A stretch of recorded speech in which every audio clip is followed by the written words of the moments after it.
una realidad inventada con verdades únicas y creando un imaginario educativo que jamás ha existido en las escuelas, gracias a que han tenido pues libros, gurús de la propia secretaría, inventando realidades que nunca han sido.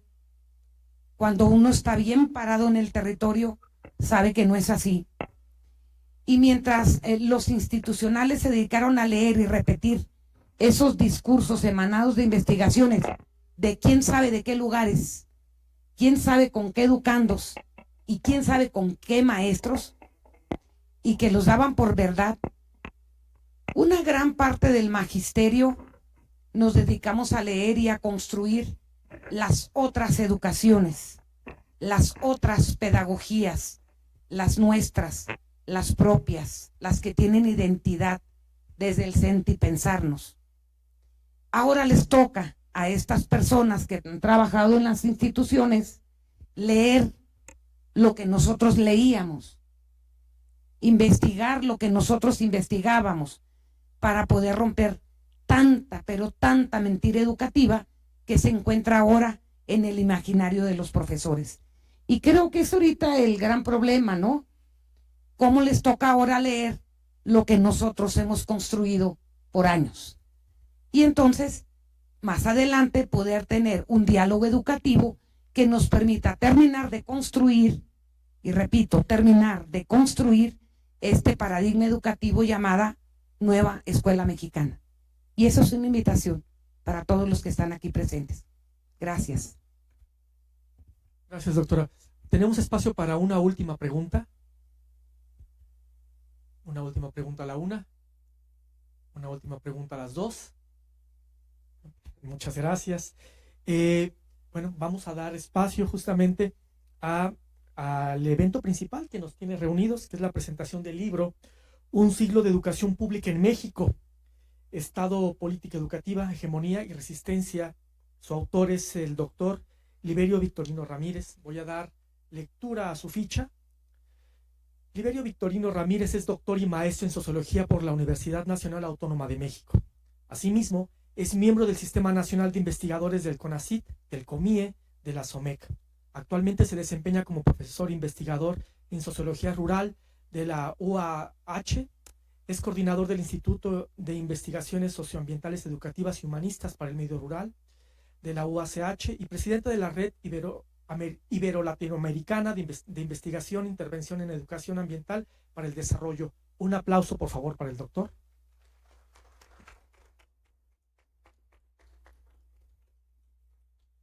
Y el libro será presentado por la doctora Perla Delgadillo Solorio. La doctora, bueno, es licenciada en Administración Hotelera por la Escuela Panamericana de Hotelería, máster internacional en Turismo por la Universidad de Las Palmas de la Gran Canaria, España, maestra en Educación por el Instituto de Estudios Superiores de América del Norte, doctor en Ciencias en Educación Agrícola Superior por la Universidad Autónoma Chapingo, diplomado en Innovación Turística por el Centro de Capacitación y Formación Turística IXMATI, instructora certificada por el Consejo Nacional de Normalización y Certificación de Competencias Laborales, CONOCER, además de un currículum bastante extenso. Doctora, usted nos dará justamente una exposición del libro y posteriormente el doctor nos ofrecerá unas palabras sobre el mismo. Por favor, doctora.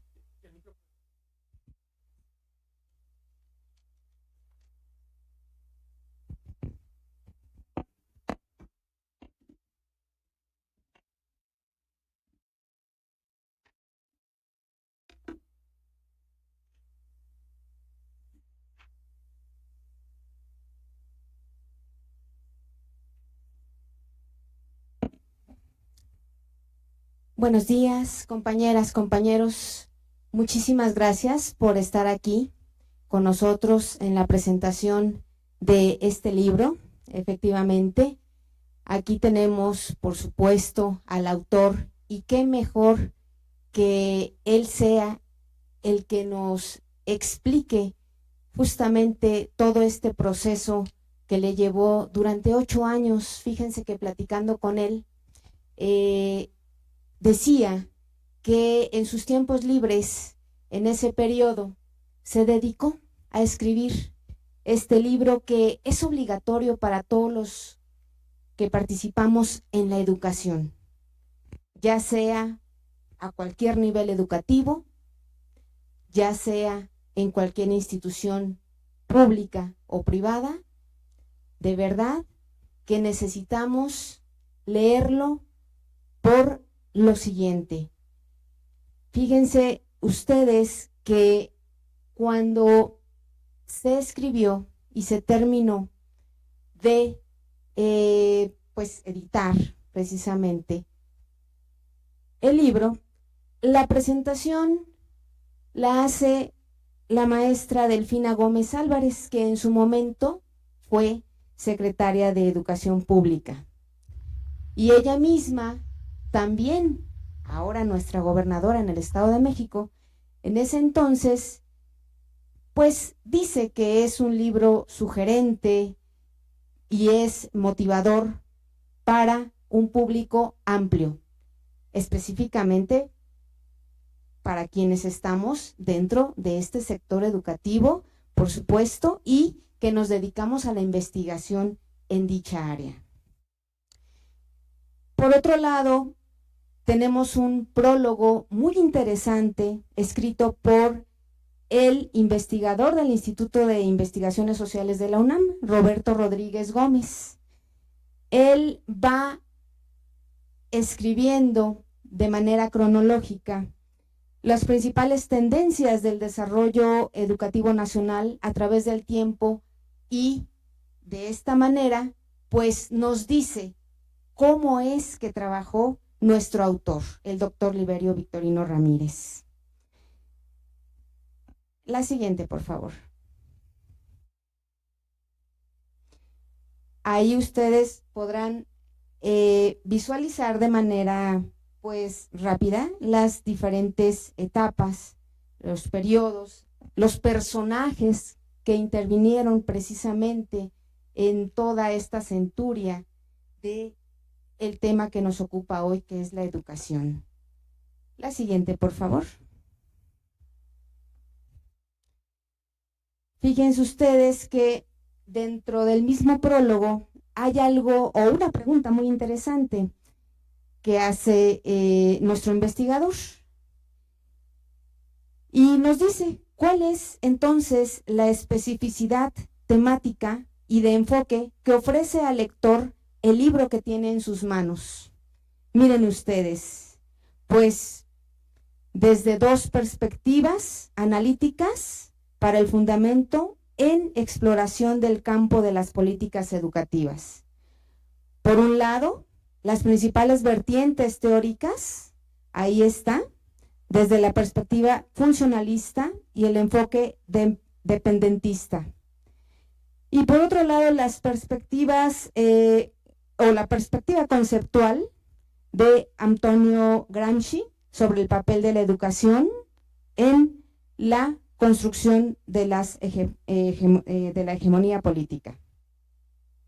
Siguiente, por favor. Bueno, creo que ya se... ahí están. Sí, por favor, ahí las pueden visualizar. Eso es lo que nos va comentando en el prólogo, interesantísimo. Siguiente, por favor. Continuando con esta pregunta, entonces, el tema central de la investigación, pues, es referido a la disputa política por la educación en México. Siguiente, por favor.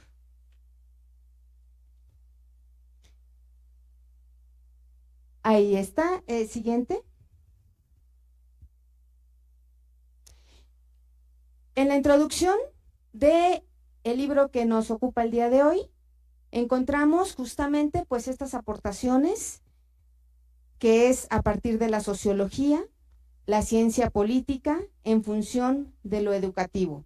Existe una perspectiva interdisciplinaria, es decir, hay un vínculo entre lo económico, lo social, lo educativo, por supuesto, lo político del Estado mexicano y esa configuración de las acciones educativas de los gobiernos posrevolucionarios, precisamente con énfasis en los procesos de la centralización educativa de los primeros gobiernos justamente posrevolucionarios, a la descentralización como eje fundamental de los más recientes sexenios gubernamentales.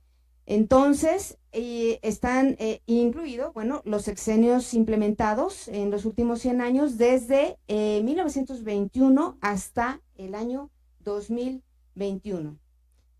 Siguiente, por favor.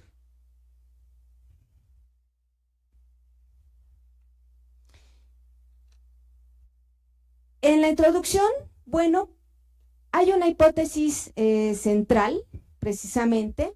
Aquí ustedes lo pueden visualizar desde este periodo que ya decíamos, entre el año 1921 y 2021, que las políticas educativas predominantes en la educación mexicana, a pesar de los problemas y contradicciones que en algunas coyunturas enfrentan los gobiernos postrevolucionarios y actuales o las autoridades del ramo, se rigen esencialmente por la política hegemónica de la burocracia estatal.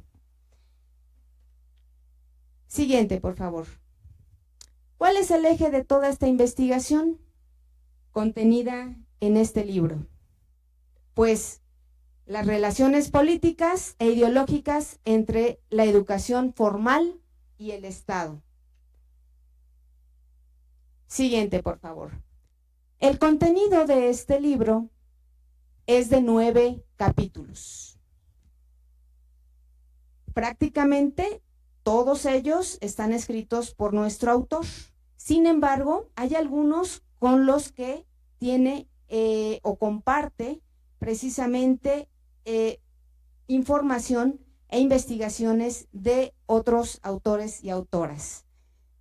En este índice, bueno, tenemos el primero, que ya es lo que nos va a profundizar nuestro doctor Liberio Victorino Ramírez, cada uno de ellos. El índice en el primer capítulo, denominado Reestructuración socioeconómica y modernización educativa, sociología y política educativa. Fíjense bien, pues aquí se habla de las corrientes sociológicas con amplias repercusiones en el ámbito de las políticas educativas. Evidentemente se trabaja el enfoque funcionalista, el enfoque del capital humano, como una visión instrumentalista del Estado y las instituciones educativas. Siguiente, por favor. El capítulo 2, también de su autoría, la educación en el arranque, consolidación y estabilidad del Estado mexicano entre los periodos de 1917 y 1970.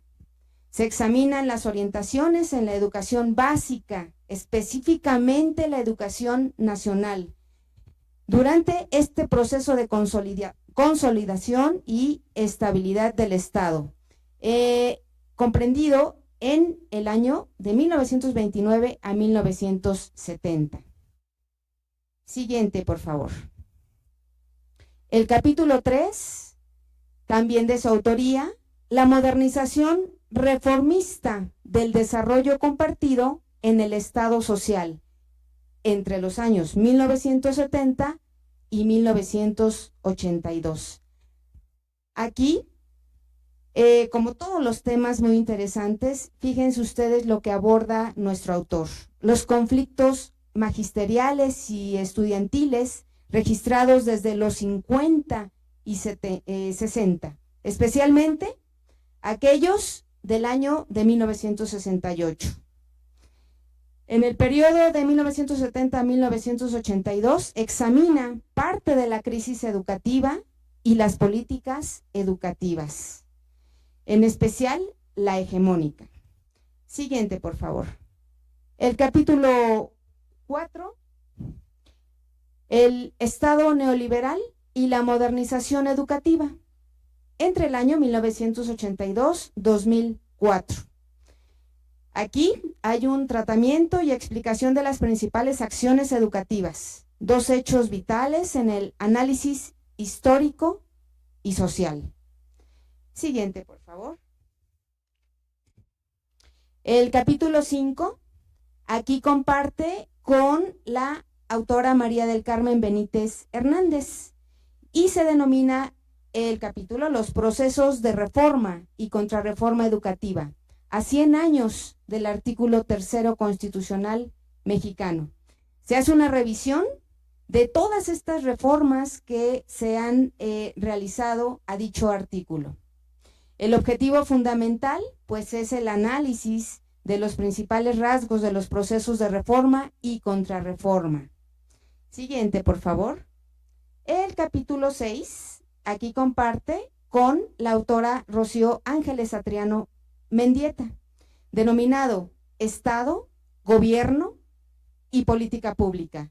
El debate de la reforma educativa, comprendido en el año 2012-2013 y sus alternativas. Aquí en este capítulo se exponen resultados. Es un estudio de las políticas públicas educativas en la transición del Estado en el periodo de 1989-2012. Siguiente, por favor.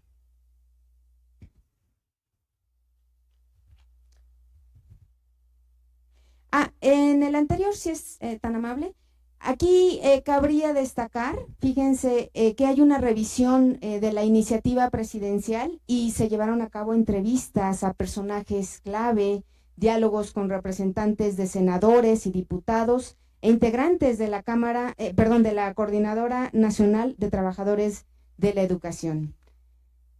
Siguiente, por favor. El capítulo 7, aquí comparte con la autora Ishel Soto Espinosa y el capítulo se denomina Educación, Estado y Hegemonía desde Gramsci, el papel de los intelectuales en la transición democrática en México en el periodo 2018-2024. Se trabajan categorías como son la educación, el Estado, hegemonía, además del papel de los intelectuales en la actual transición de la democracia mexicana. Así también se explican en las nuevas relaciones del Estado y la educación superior. Desde, ya decíamos, la óptica del pensamiento gramsciano en el sexenio 2018-2024. Siguiente, por favor. El capítulo 8, aquí comparte con la autora Marely Markov Gutiérrez, denominado Política Educativa y Pandemia en México 2020, Retos y Expectativas.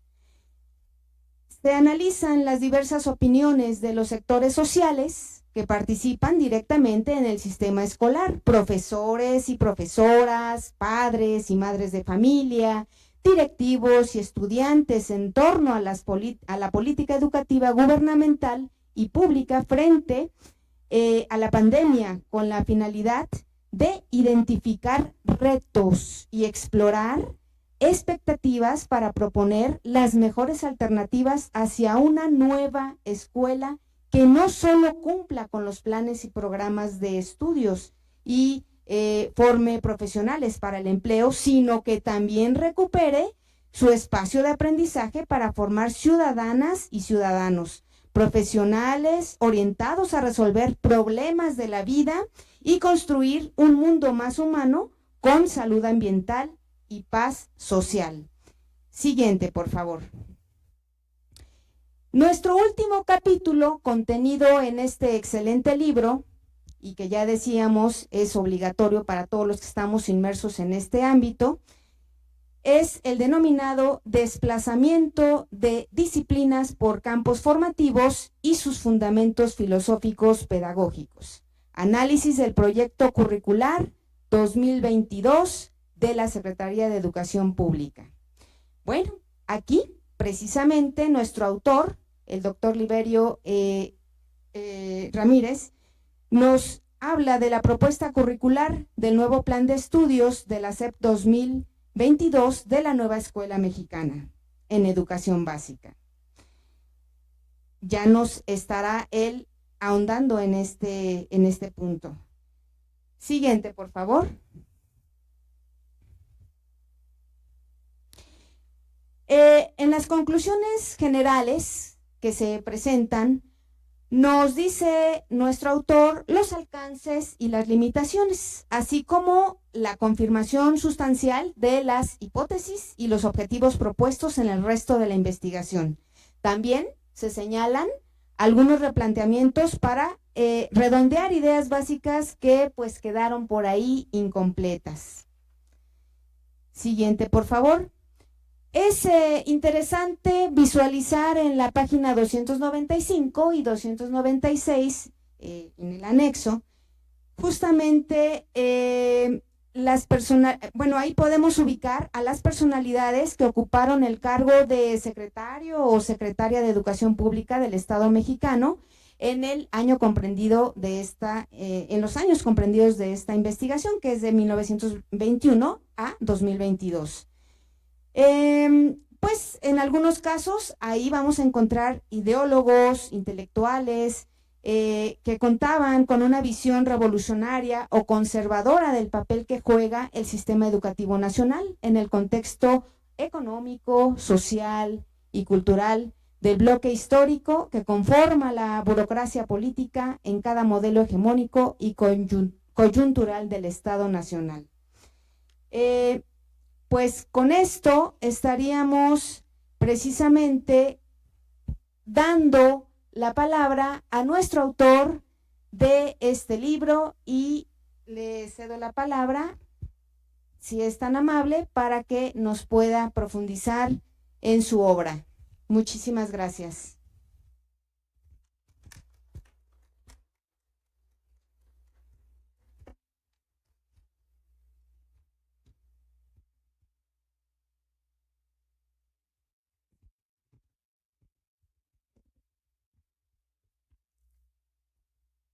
Buenos días a todas y todos.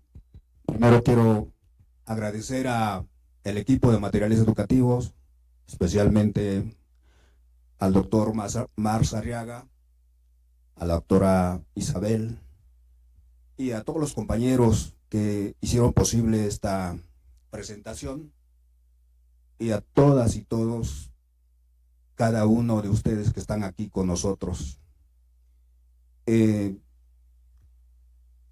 Hablar de 100 años de educación pública en México nos llevaría mucho tiempo, y sobre todo algo que como que estamos obligados los investigadores, los profesores, investigadores, a dar curso de entender pues cómo conocer lo que fuimos en política pública educativa, cómo saber también dónde estamos y hacia dónde queremos ir. Yo voy a hacer 4 planteamientos de coyuntura muy importantes para comprender cómo esta reforma actual de la nueva escuela mexicana es radicalmente diferente a todas las que pasaron en décadas anteriores. Imagínense ustedes que en el contexto de la Secretaría de Educación Pública vivíamos un México rural, eminentemente rural. El 90% de la población vivía en el medio rural y había pocas ciudades, y por lo tanto el principal reto educativo estaba en el México rural. Teníamos problemas de analfabetismo y teníamos problemas de producción, de identidad nacional, y aún así eran las ideas de la Revolución Mexicana. La Revolución Mexicana de 1910-1917, en el proceso de institucionalización, con la creación de la Secretaría de Educación Pública, como José Vasconcelos, el principal artífice que tenía una visión prospectiva. Adelanto que en mi análisis los secretarios que han tenido esta visión de un gobierno nacionalista, pues sin duda son José Vasconcelos y Jaime Torres Bodet. Más adelante retomaré algunos de sus planteamientos. En ese sentido, realmente había en consecuencia una necesidad de fundar o refundar el Estado Nacional, y el gran quehacer pues obviamente se encontraba en la educación rural. La educación rural era el medio fundamental para generar y reproducir los valores nacionales, la cultura nacional, y realmente un país que de los pocos en el mundo que ya hacía los planteamientos revolucionarios de lo que podría ser el Estado benefactor o el Estado de beneficio social.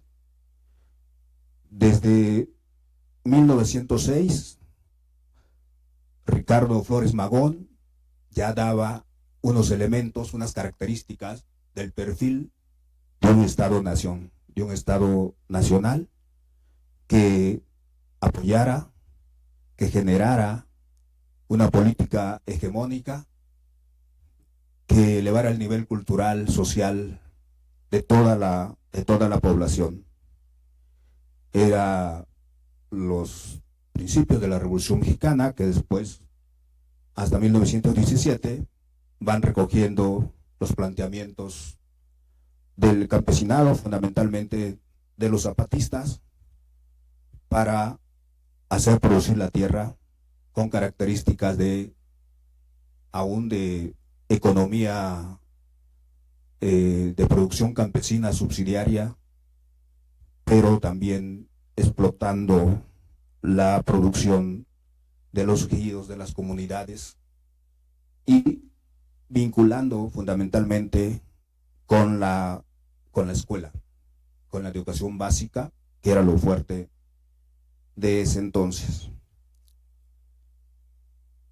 En ese sentido, la política de la Secretaría de Educación Pública, como ya se mencionó ahí, tenía que fundar una política educativa nacional, institucional, y tenía que quitar peso a las políticas de las entidades federativas, que estaba un tanto cuanto descentralizada y que cada entidad hacía lo que quería en este tipo de políticas educativas. Pero hablando de un Estado-nación, de un Estado nacional, habría que tomar las decisiones de manera central, de manera general, para todo el sistema educativo nacional, que justamente estaba también en proceso de construcción, y que pues aquí los que jugarían un papel muy importante, es decir, esa institución que estaba en el campo, que estaba en las comunidades campesinas, y fue como fueron desarrollándose modelos de instituciones desde las misiones culturales, las centrales campesinas agrícolas, las escuelas normales rurales, que eran el motor en la construcción de ese Estado nacional popular, que deberían estar pues, prácticamente movilizados en esa idea. Allí vamos a ir destacando algunas categorías que están en el libro. Por ejemplo, una de ellas, bueno, ¿qué entendemos por Estado en esa coyuntura? Entonces se concibe a un Estado como esa gran institución que busca el bienestar social de toda la población. Busca elevar el nivel cultural, educativo, de toda la nación. Ese Estado obviamente estaba representado por partidos políticos. En ese tiempo era el Partido de la Revolución Mexicana, después Partido Revolucionario Institucional, pero tenía esa misión, esa visión de esta construcción del Estado Nacional. Entonces, los principales planteamientos pedagógicos de las escuelas de ese tiempo era esa vinculación de la escuela con la producción agrícola. Ya se han mencionado de las normales rurales, si observan su currículum, hay un punto muy importante de módulos de producción agrícola. Tenían sus parcelas, tenían sus extensiones, tenían sus granjas, sus ganados, y eso lo compartían con la comunidad. Era la educación comunitaria. Este proceso del Estado-Nación, del Estado Nacional, viene a consolidarse, digamos, en el sexenio de 1934-40. El cardenismo fue el primer régimen político-económico que tiene la sapiencia de generar una orientación de desarrollo en su famoso plan sexenal. Era el primero. Un plan sexenal donde estaba ubicada reformas integrales. No es mentira, pero es parecida a las que tenemos ahora en el actual cambio de régimen, ¿sí? Entonces, con ese fortalecimiento, obviamente que había un Estado que tenía organizada a la sociedad en los 4 sectores fundamentales: trabajadores, militares, profesores, campesinos. Entonces, los maestros, con ese papel fundamental, tenían movilizada a la gente. Allí hay una categoría que ahora sí que les voy a decir que yo no los encontré en los textos que se revisaron, pero es esta categoría importante de los intelectuales orgánicos. O sea, el pensamiento de Gramsci a nuestras sociedades latinoamericanas, él decía: todos somos intelectuales, porque todos generamos un proceso nervioso óptico para desarrollar un proyecto, para desarrollar una actividad. Pero no todos somos intelectuales orgánicos. Los intelectuales orgánicos son los que, además de tener esas capacidades, buscan vincular sus aspiraciones de transformación con las comunidades, con las organizaciones políticas. Entonces, según David Rabin, los maestros rurales, en esa coyuntura, digamos, 34-40, que ya venía desde antes, son los verdaderos intelectuales que transformaron el régimen y los que llevaron y fundaron esta identidad nacional a través de la educación, a través de la escuela. Los maestros rurales eran los grandes maestros que estaban metidos en muchos aspectos. Eran abogados, eran repartidor de tierras, eran psicólogos, eran los que recomendaban, resolvían problemas en la escuela, en las familias y demás. Y además tenían una vinculación con el poder, con el gobierno, en ese proceso de transformación. O sea, esos son los intelectuales orgánicos. Todo eso llevó a que justamente en 1934, en diciembre de 1934, el constituyente reformó el artículo 3 constitucional y le dio a la educación un estatus y una orientación de educación socialista. Esta educación socialista significaba que la enseñanza debería de ser sin dogmas, sin religión, y por lo tanto debería buscar los principios científicos de una realidad que se estaba construyendo y que se necesitaban resolver una serie de problemas. Eso está en el plan sexenal, están en distintas obras, el contenido de esta educación socialista, y nunca faltaron obviamente los críticos que dijeron que eso era imposible porque no podía haber educación socialista en una sociedad capitalista. Marx hacía alguna alusión al respecto de cómo la nueva escuela mexicana, pues obviamente no tiene tintes socialista, pero tiene antecedentes de educación popular, que es un poco lo que se requiere para transformar la realidad de y con la educación mexicana. Entonces, este legado es muy importante porque justamente lo que se logró con el plan sexenal, por lo menos hasta 1938-39,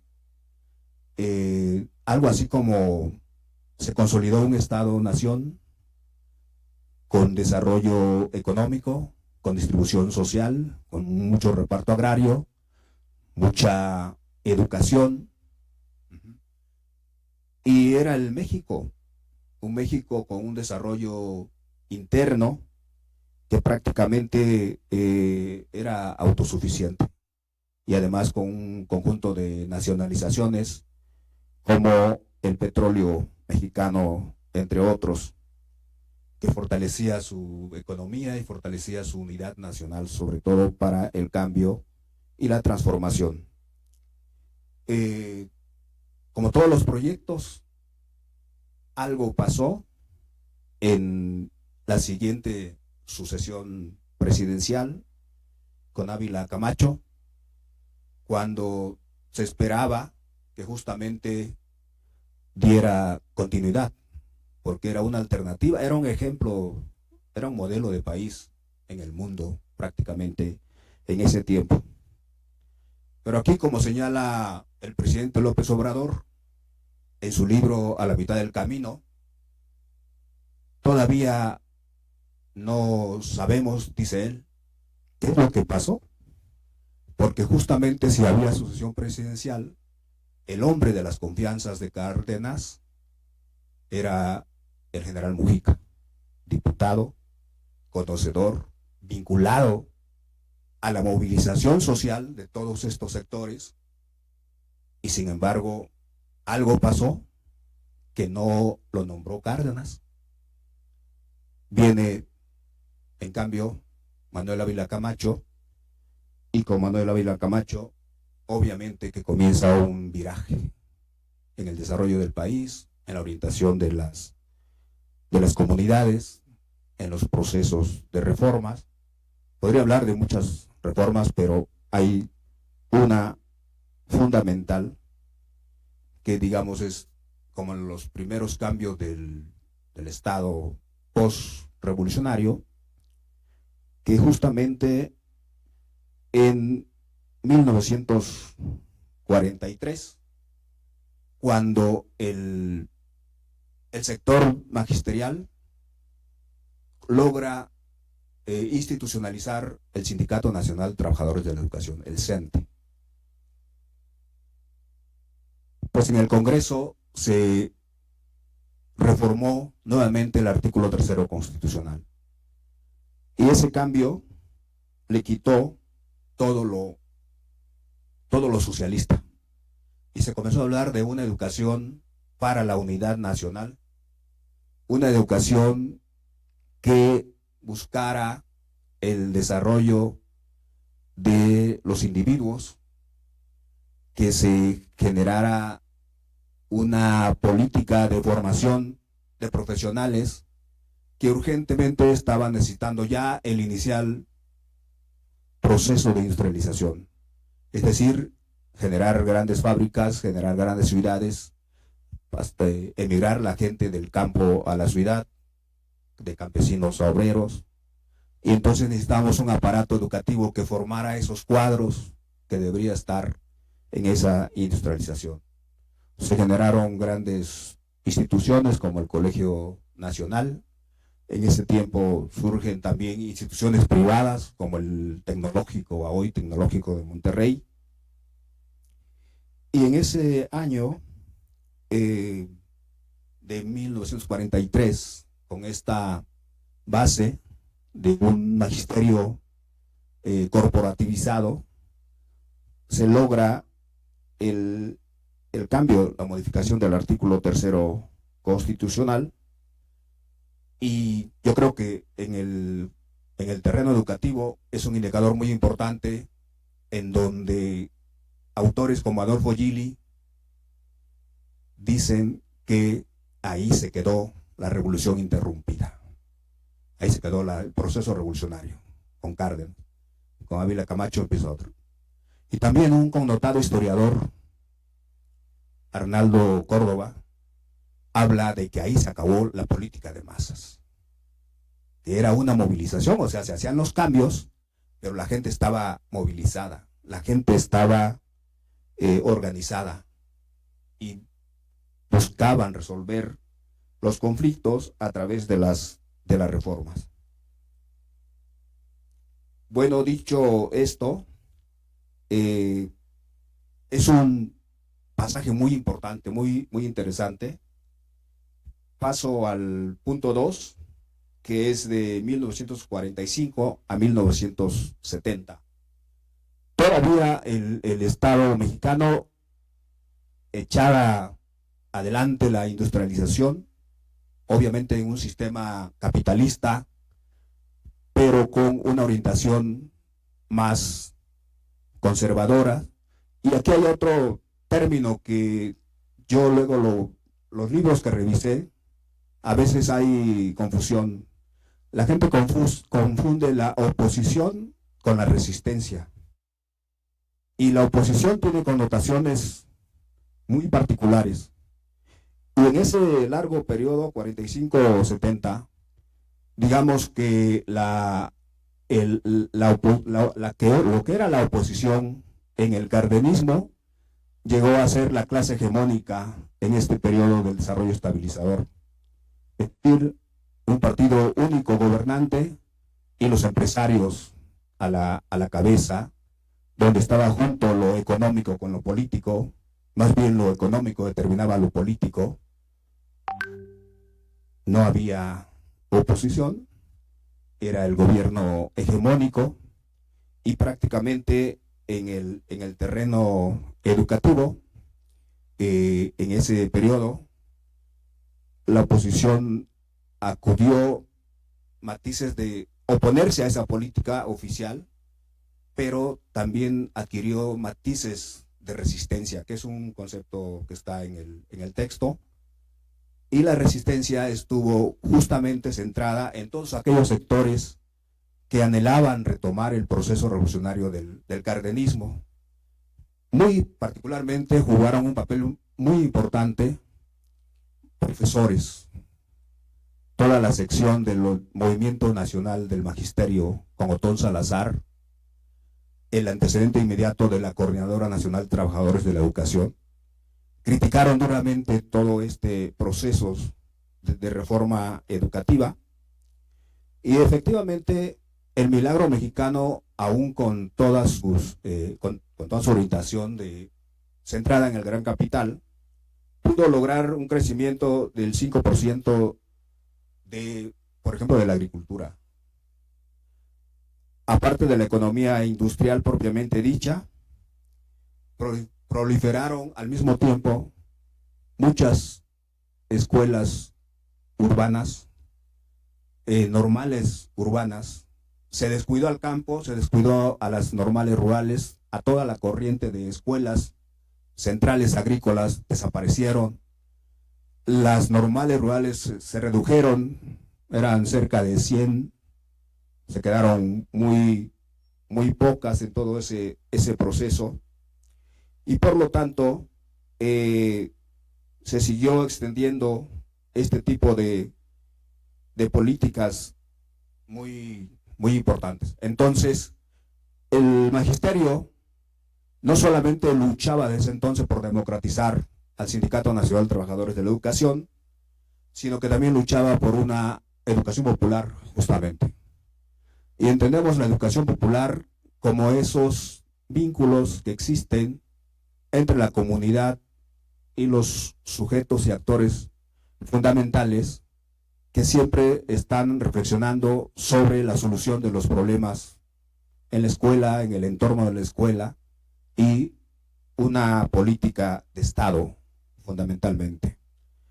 En ese sentido, la resistencia es muy importante entender, porque son organizaciones políticas que buscan la transformación social y que no cesan a pesar de represiones, como fue el caso de 1968 o 1971, pero desde antes, desde los años 50, desaparecieron y quitaron infraestructura importante.